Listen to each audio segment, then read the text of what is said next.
रिद्धि उठती उससे पहले ही रिदम उठकर चला गया। रिदम आकर रोहन से बात करने लग गया था। रोहन ने हेलो बोलते ही पूछ लिया, और भाई भाभी की तबीयत कैसी है अब? रिदम रोहन की बात को बीच में ही काटकर बोला, काम की बात करेगा जिसके लिए तूने फोन किया। रिदम ने मुंह सिकुड़ते हुए कहा। रोहन बोला, पूछ लिया तो तेरे से जवाब नहीं दिया गया।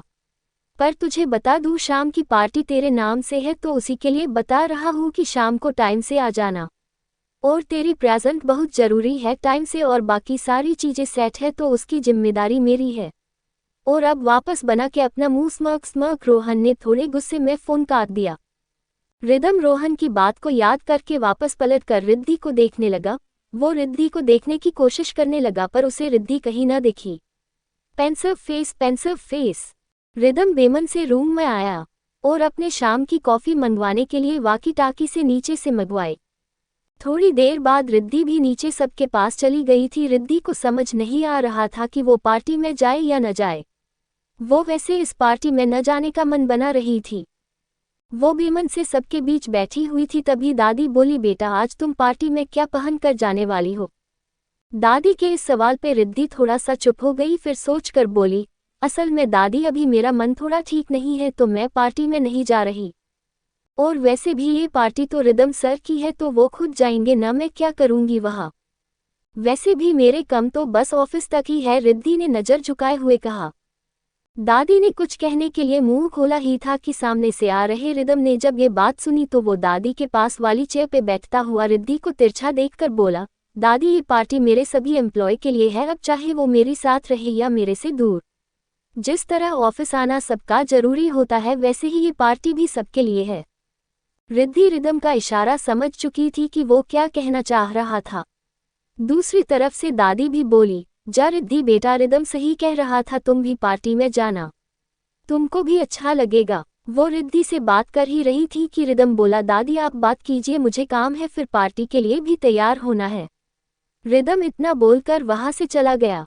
रिदम के जाने के बाद कविता जी अपने हाथों में अल साड़ी लेकर आए और रिद्धि को देते हुए बोली, बेटा आज की पार्टी में तुम ये पहन कर जाना। और दूसरी बात बेटा, मैंने और माँ ने पहले भी कहा है और आज भी कह रहे हैं, सच झूठ हमको कुछ नहीं पता, हम बस इतना जानते हैं हमको तुम सच्ची लगती हो और हम दोनों के लिए तुम हमारे और बाकी के बच्चों की तरह ही हो। अभी बेशक रिदम तुमको अपनी बीवी नहीं मानता, लेकिन बेटा हम तो तुमको अपनी बहू मानते हैं। और हम सब आपको भाभी मानते हैं, आप हमारी भाभी माँ, जो हमारी बेस्ट भाभी। सामने से आ रही आदिति ने कहा। तो कविता जी और दादी दोनों उसको देखकर बोली, बिल्कुल ठीक। आदिति पास आकर बोली, भाभी आप पार्टी में चल रही हो और हम सब भी चल रहे हैं। भाई अपने काम एसडी काम रखे, हम लोग आपस में मस्ती करेंगे, आप हमारे लिए चलो। सबके कहने पे रिद्धि मना न कर सकी और उसने वो साड़ी ली और तैयार होने अपने रूम में आ गई। आदिति अपने रूम में आकर रोहन को फोन लगाकर बोली, रोहन भाई आज का सब फिक्स है ना? को गड़बड़ नहीं, जोक चाहिए। रोहन बोला, सब हो जाएगा, तुम लोग बस आ जाओ। रिद्धि अपने रूम में आकर देखती है कि रिदम स्टडी रूम में है तो वो कपड़े लेके वॉशरूम में चली जाती है। वॉशरूम से आकर रिद्धि कविता जी की दी हुई साड़ी पहनती है और उसके साथ लाइट मेकअप। रिद्धि ने पिंक कलर की सिफोन की सदी पहनी थी जो प्लेन थी, उसके बॉर्डर पे हल्की लाइन थी। रिद्धि अभी तैयार होकर रूम से निकलने वाली थी कि उसको सामने से रिदम आता दिख गया। रिदम ने भी क्रीम कलर का सूट पहन था जिसके अंदर पिंक कलर की शर्ट बहुत ही सुंदर लग रही थी।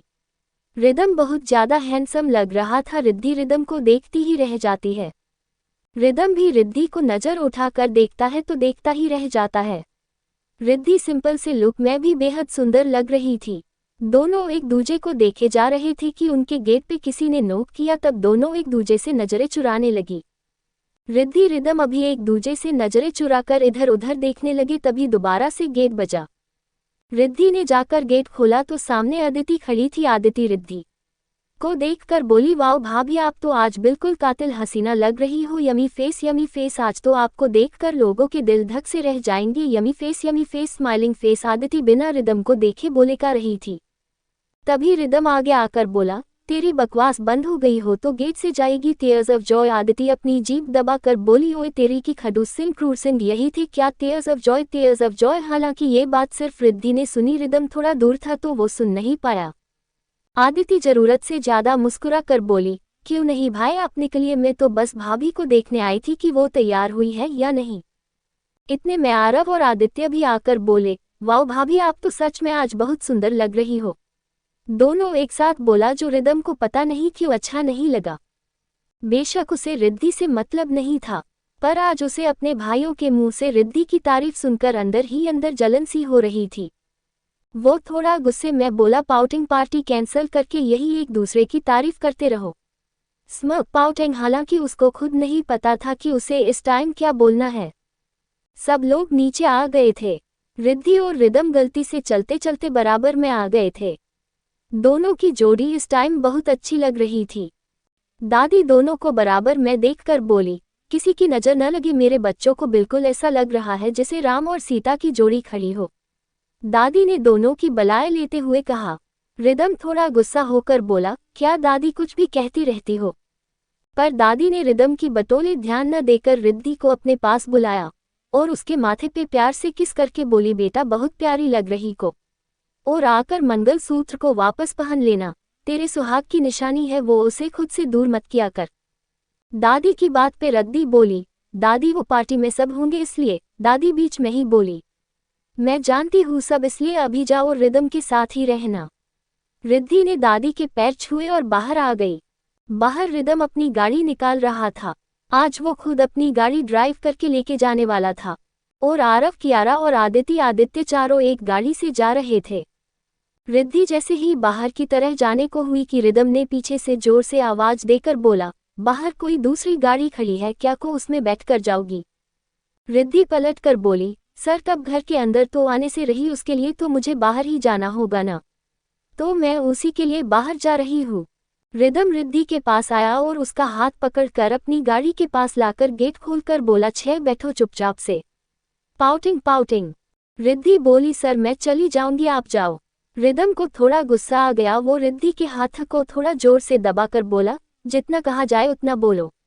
और ऐसा कह के उसने रिद्धि को गाड़ी के अंदर डाल दिया और दूसरी तरफ से खुद भी अंदर आकर गाड़ी चलाने लगा।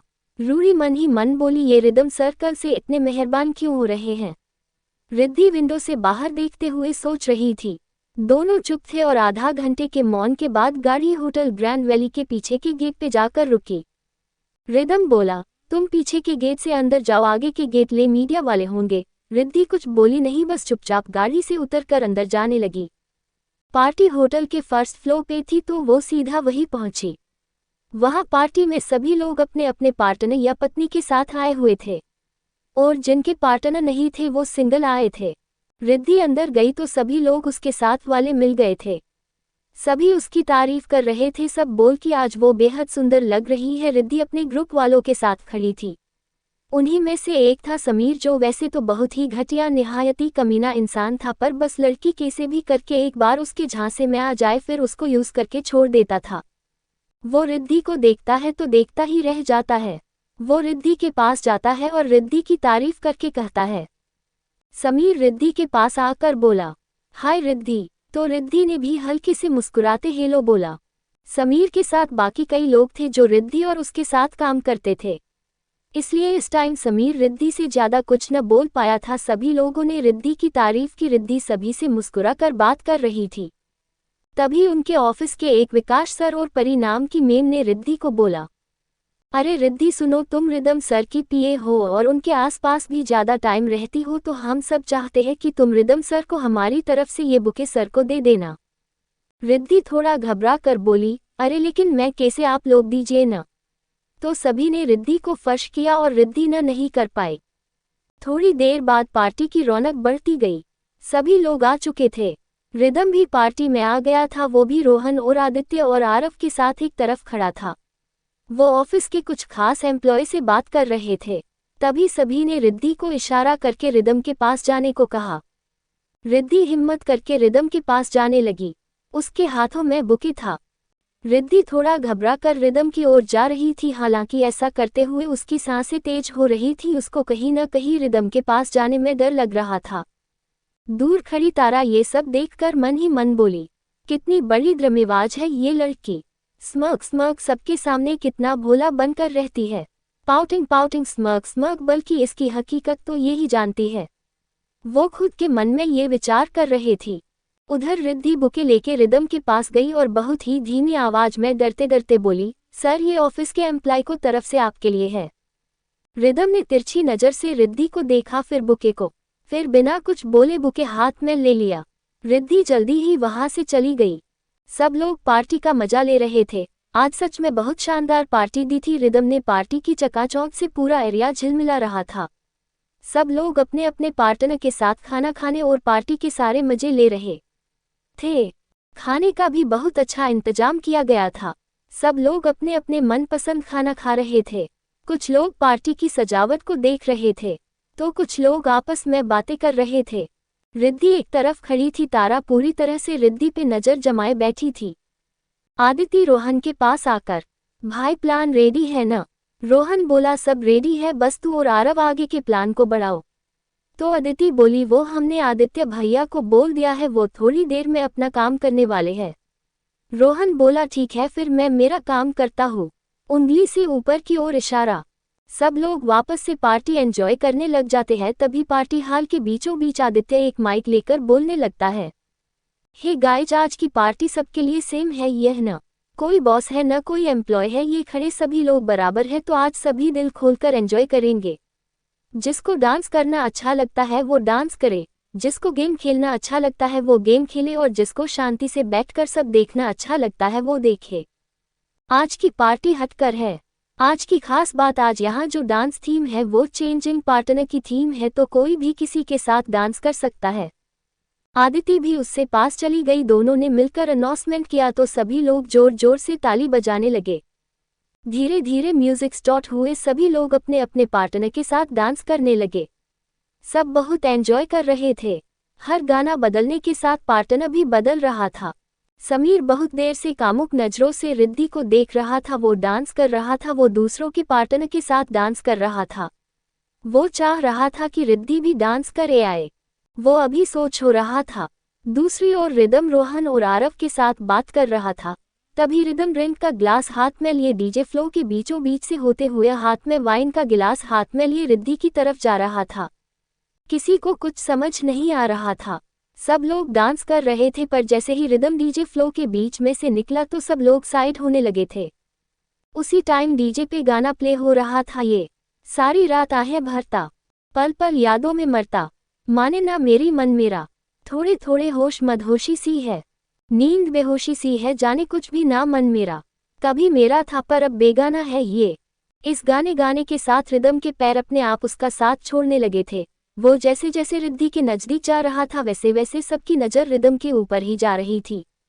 रिदम रिद्धि के पास जाकर अपना ग्लास एक साइड रखकर बिना रिद्धि से बोले उसका हाथ बेहद आराम से पकड़कर बोला, लेट्स डांस। रिद्धि तो ये सब देखकर बहुत ज्यादा डर रही थी, क्योंकि अभी तक तो किसी को भी रिदम और रिद्धि के बारे में कुछ नहीं पता था। और अब अगर वो ऐसे रिदम के साथ जाएगी तो पूरे ऑफिस वाले यही है सब उसे गलत समझेंगे। रिद्धि घबराकर बोली, सर मैं कैसे, मेरा मतलब। रिद्धि कुछ और भी बोलती तब तक पीछे से रोहन की आवाज आई, ओ कम ऑन मिस रिद्धि, आज तो वैसे ही सब बराबर है, तो कोई बॉस नहीं कोई एम्प्लॉय नहीं है, तो करो आप भी डांस। इतना कह के रिदम बिना रिद्धि की हाँ न सुने उसे अपने साथ डीजे फ्लो पे ले गया। दोनों के फ्लो पे आते ही गाना फिर से प्ले होने लगा। दीवाना दीवाना समझे ना हो, कभी चुप चुप रहे, कभी गया ये करे, बिन पूछे तेरी तारीफें सुनाया ये करे, है कोई हकीकत तू या कोई फसाना है, कुछ जाने अगर तो इतना कि ही तेरा दीवाना है रे यार मेरा। रिदम बोल के हिसाब से डांस करने लगा था रिद्धि के साथ। रिद्धि वैसे तो नॉन डांसर नहीं थी, वो अपने कॉलेज में कभी किसी गाने की रिहर्सल नहीं करती थी, बस बोल के जिससे डांस करने लग जाती थी। तो रिदम आज जब उसे डीजे फ्लो पे ले आया तो उसकी समझ में नहीं आया वो क्या करे। वो रिदम के ताल से ताल मिलाकर डांस करने लगी थी। मने ना मन मेरा, रग रग वो समाया मेरे, दिल पर वो छाया मेरे, मुझ पे वो ऐसे जैसी जान, गिरे बरसात में पानी जैसा। इस वाली लाइन पे रिदम रिद्धि को कमर से उठाकर नजर से नजर मिलाकर डांस करने लगा था। ये मूव बहुत ही हॉट था, सबकी सांसें ही थम गई थी दोनों को इतना करीब देखकर। वैसे भी दोनों साथ में इतने अच्छे लग रहे थे कि कोई कुछ बोल ही नहीं पा रहा था। कोई कहानी जैसा दिल से जो दिल तक हो बयां। आशिक दिल तेरा पुराना है ये, दीवाना दीवाना समझे ना हो।